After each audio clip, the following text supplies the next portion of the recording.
I couldn't be like these environmental organizations and sit silently while the planet was being eaten alive right in front of our eyes. I had to stand up and continue on. Cows produce more greenhouse gases than the entire transportation sector. This means that raising cattle produces more greenhouse gases than all cars, trucks, trains, boats, planes combined. 13% compared to 18% for livestock. Here I'd been riding my bike everywhere to help reduce emissions, but it turns out there's more to climate change than just fossil fuels. I started doing more research. The UN, along with other agencies, reported that not only did livestock play a major role in global warming, it is also the leading cause of resource consumption and environmental degradation destroying the planet today. Clearly, the government did not want to talk about this issue. Their inability to answer, along with the environmental organization's silence on the topic of animal agriculture, made it seem something more was going on. I started doing more investigating on the impacts of livestock and found out the situation was actually worse than I had thought. In 2009, 2 advisors from the World Bank released an analysis on human-induced greenhouse gases, finding that animal agriculture was responsible not for 18%, as the UN stated, but was actually 51% of all greenhouse gases. 51%. Yet all we hear about is burning fossil fuels. This devastating figure is due to clear-cutting rainforests for grazing, respiration, and all the waste animals produced. This makes animal agriculture the #1 contributor to human-caused climate change. The human population drinks 5.2 billion gallons of water every day and eats 21 billion pounds of food. But just the world's 1.5 billion cows alone drink 45 billion gallons of water every day and eat 135 billion pounds of food. This isn't so much a human population issue, it's a human eating animals population issue. Environmental organizations not addressing this is like health organizations trying to stop lung cancer without addressing cigarette smoking. But instead of secondhand smoking, it's secondhand eating, which affects the entire planet. If you can grow corn to stuff down the throat of an animal, you can actually grow corn and feed it to a human.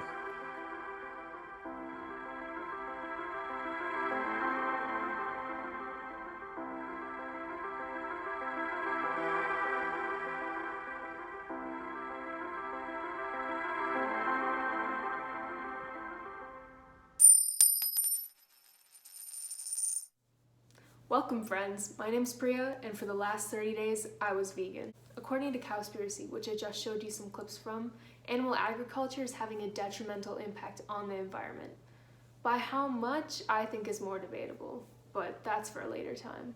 If humans stop eating animal products, that might be the solution to climate change. Stay tuned to find out if I find out. After I signed up for the challenge every day for 30 days, I got an email from a lady named Colleen with vegan tips, recipes, SoundCloud podcasts, YouTube videos. I tried to listen to them as much as I could, but they did get kind of boring after a while. Sorry, Colleen. In addition to Colleen's basis, I decided to set a few rules of my own. I still wanted to have things like yeast and honey, which may be more controversial in the vegan community, but I do consider them to be vegan, so I continued with those.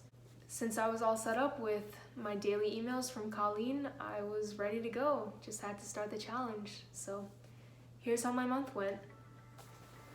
Today is Tuesday, October 15th, which marks the 1-week anniversary of the start of my 30-day vegan challenge. On day 4, I think, she sent me an email saying, it's time to go to the grocery store. And I was like, I'm not going to the grocery store today. But then I realized that I was running out of food, so we're at Meijer. Let's go. When shopping, I mostly went for whole foods like fruits and vegetables, but I also found a couple vegan snacks. I was actually surprised at how many non-dairy yogurt options there were, but the vegan meat was so difficult to find. I don't know who designed the store layout of Meijer, but it took me so long. It was really dedication to find that vegan meat, but I got it. I found it, finally.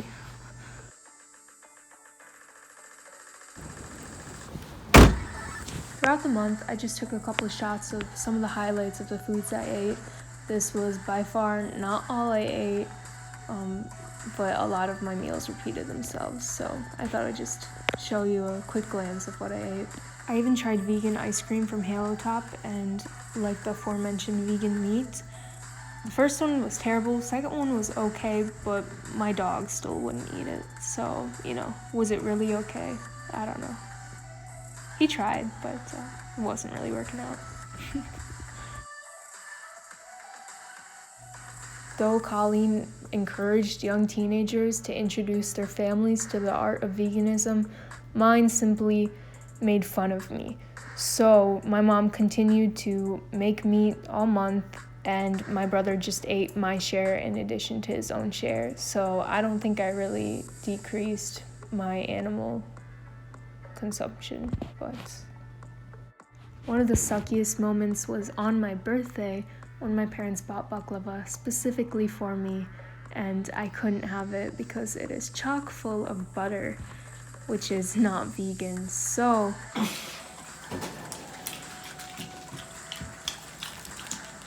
worry not, I did attempt to make a vegan birthday cake.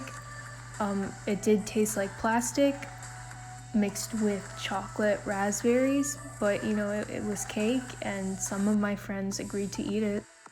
At that point, I was about 3 weeks into the challenge, and of course, bad luck has come in like a wrecking ball, but that's okay. I stuck to the challenge. I just complained a lot more than usual. Day 25. I can't take it anymore. Send help. With the light at the end of the tunnel slowly approaching, I turned to my last hope to finish the challenge: Burger King. I went there to try their new Impossible Whopper, which you can customize to be vegan. And though I look like I'm really enjoying it, it still doesn't compare to a real burger, but good enough. But when I found out their french fries were vegan too, I kid you not, I jumped all over the store. My mom was really embarrassed. Today is the last day of the 30-day vegan challenge, and I'm celebrating with vegan pumpkin pie. Yay! But I'm really so ready for this challenge to be over. I want to eat meat. It's day 31 and the vegan challenge is over. Yes. This here is the bag of all the stuff I missed while being vegan. Basically every occasion that happened in the last month was depressingly full of animal products. But now I can eat it all. Yes. To be honest, saving all that food for the end of the challenge does seem kind of like it's defeating the purpose of the challenge, but at the same time, it was like really small stuff and not a whole lot, and I do think overall I did eat less than I normally would, so I feel okay with it. So, you have made it this far, I have made it this far. What did I think of the vegan challenge? I think that it was very eye-opening. I do eat more animal products than I thought I did, which I think was the point of this whole challenge. But veganism as a lifestyle, I don't think is right for me or most people, especially in the food environment we live in now. And when you need supplements for a long-term diet, it just theoretically doesn't seem like a good idea to me. Like B12, why not get it naturally from animal products in a healthy and sustainable way, then try to take supplements. In addition, I don't think that veganism is the cure-all to climate change. If we get rid of animal agriculture, economically, things could come crashing down. I think that it's a very short-sighted view of a solution. We really want to find a sustainable way of eating, but I don't think that veganism is the only or best solution to that. Fast food chains such as Burger King, which inadvertently I did support in the making of this video, which I probably shouldn't have. But when you have cheap meat like that, really you're getting money out of tax dollars to pay for that. And at the same time, it's not good for you, it's not good for the animals, it's not sustainable. Yeah, it's just not good. I don't think there really is a die-hard solution, and I know people are always going to be vegan, people are always going to eat meat, so you can't convert everyone.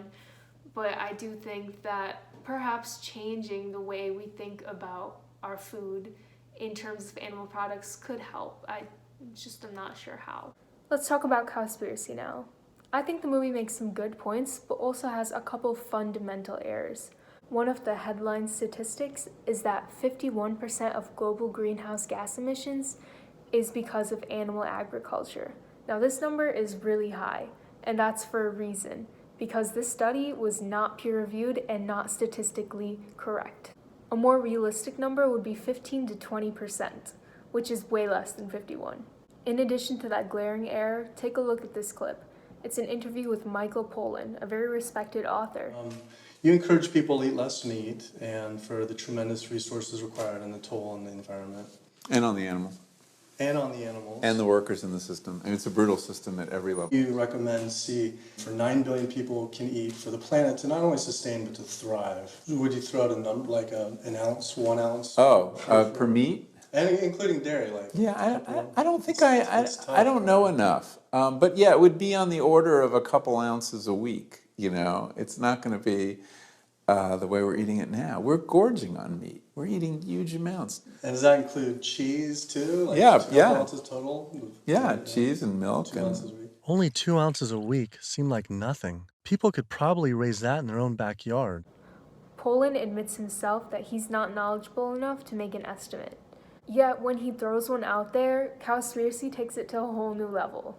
This trend throughout the movie of Cowspiracy picking and choosing what pieces of information they want to share and manipulate to fit their viewpoint makes the whole movie seem really unreliable, even if it may have some truth to it. Overall, I would say that this movie needs to be taken with a grain of salt. Do not swear off all animal products just because Colleen thinks it's a good idea. Do your research, really see what best fits your lifestyle and your values. I do think that going vegan for a month helped me have a better perspective on my eating habits and my impact on the environment, but I don't think it was right for me, and I think that's an important decision for everyone to make. That being said, I do try to choose healthier, more sustainable choices, and going plant-based does follow that trend, so whatever works for you is the best way to go. I've tried it for myself. Vegan food can be healthy, nutritious, and delicious, but it's not the only way to be sustainable. Oh, and Cowspiracy, killing a duck on camera, nice touch.